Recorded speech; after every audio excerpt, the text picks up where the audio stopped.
la structure peut évoluer. Puis un exemple qui me vient en tête, c'est le Musée national des beaux-arts sur lequel on a travaillé à Québec.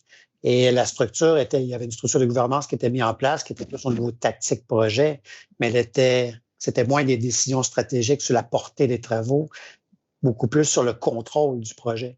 Mm-hmm. Donc, elle est aussi importante, cette structure-là, d'avoir les bonnes personnes au moment des différentes phases, dépendamment des décisions qui doivent être prises, pour que le projet puisse cheminer et prendre, comme on a dit tantôt, les bonnes décisions tout au long du projet. Mm-hmm.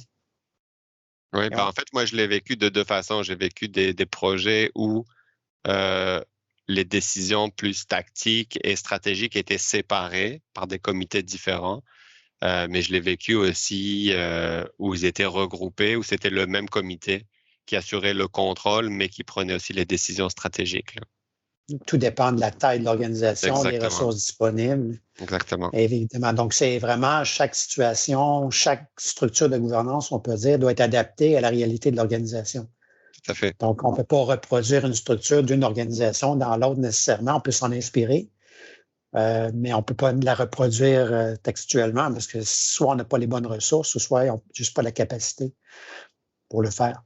Exact. Chaque organisation est unique et différente, puis ont des fonctionnements spécifiques à l'organisation. Donc aussi, ça implique que certaines personnes dans une vont faire partie d'un comité, puis dans l'autre sont moins requis.